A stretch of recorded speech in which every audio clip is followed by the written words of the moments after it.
Hola amigos de Vistazo, estamos en este nuevo encuentro aquí en el ODS Leader Summit. Nos encontramos con el embajador de Ecuador para el Reino Unido, Luis Vallas Valdivieso. Él también es el presidente del comité negociador para crear un instrumento jurídicamente vinculante para combatir la contaminación plástica. Embajador, muchísimas gracias por la apertura y cuénteme un poco la historia de este tratado, cómo nació. Justamente en su ponencia mencionaba que Ecuador fue el primer país miembro de Naciones Unidas en mencionar que debíamos tomar acción frente a este problema global.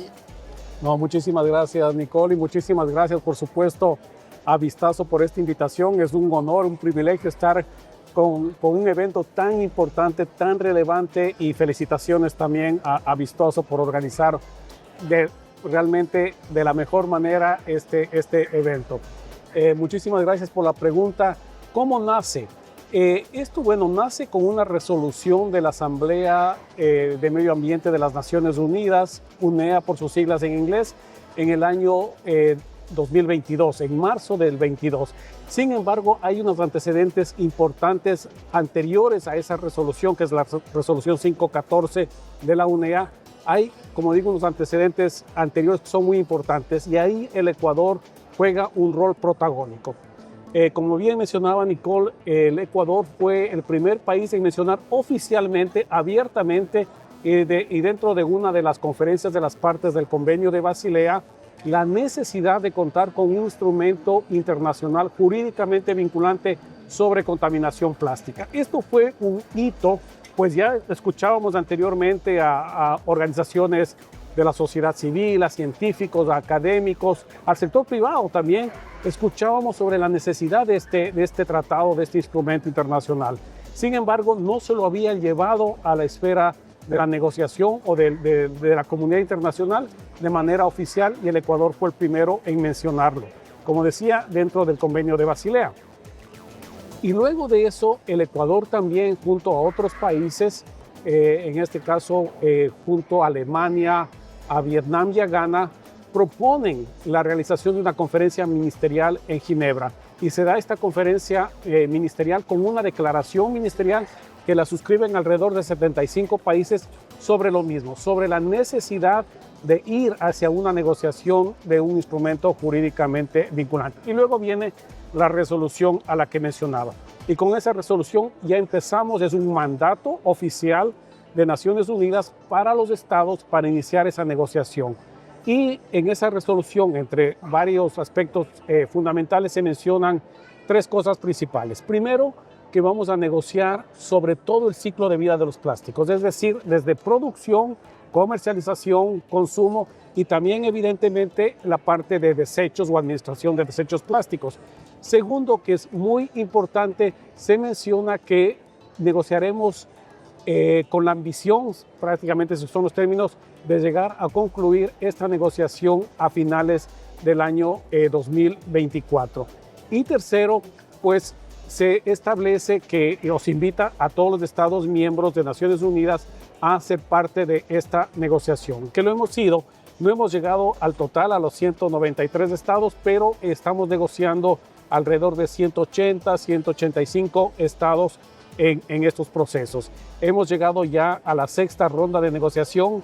No logramos cerrar la negociación como estaba establecido o con esa ambición de cerrar en el año 2024.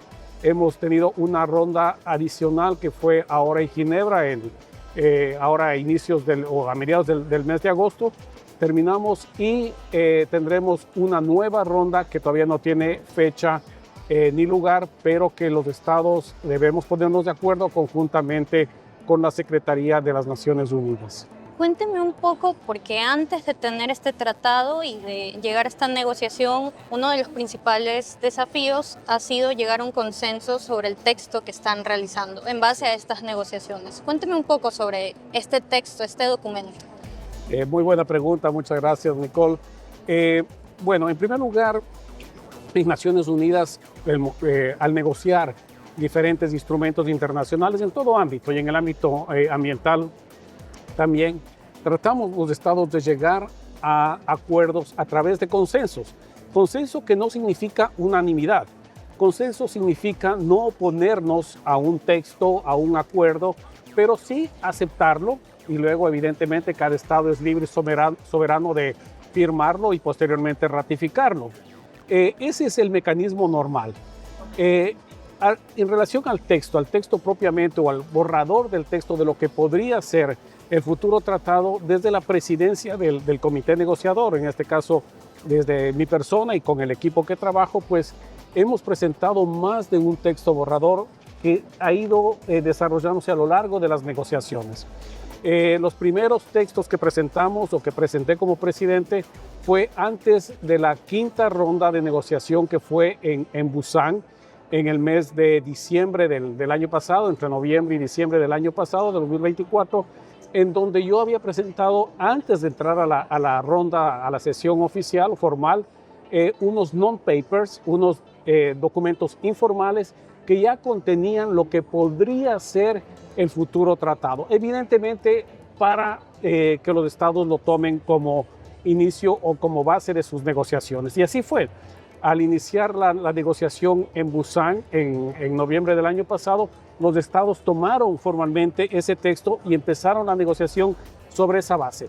Y durante la negociación en Busan, en la República de Corea, pues yo presenté dos textos adicionales. Nuevamente, textos que se desprendían o producto de la negociación de los estados. El último de ellos, que fue presentado el 1 de diciembre del 2024, pues sirvió de punto de partida para la negociación ahora en Ginebra, que iniciamos el 5 de agosto. Y ese texto fue el inicio de la negociación y se llevó a cabo una negociación muy constructiva, avanzamos muchísimo. La gran parte de los artículos que todavía faltaban convergencia, pues llegaron a un nivel alto de convergencia. Incluso tuvimos artículos que ya fueron aprobados 100% por los estados y están listos ya para luego aprobarlos en un texto completo. Pero también tenemos algunos retos, algunos artículos que son complejos también en esa negociación.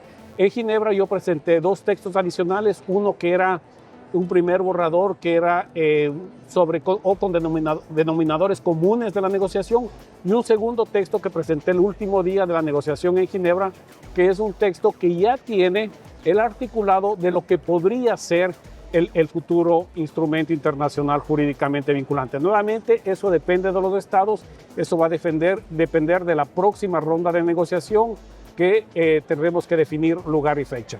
¿Cuáles han sido los principales desafíos o por qué quizás no se ha llegado todavía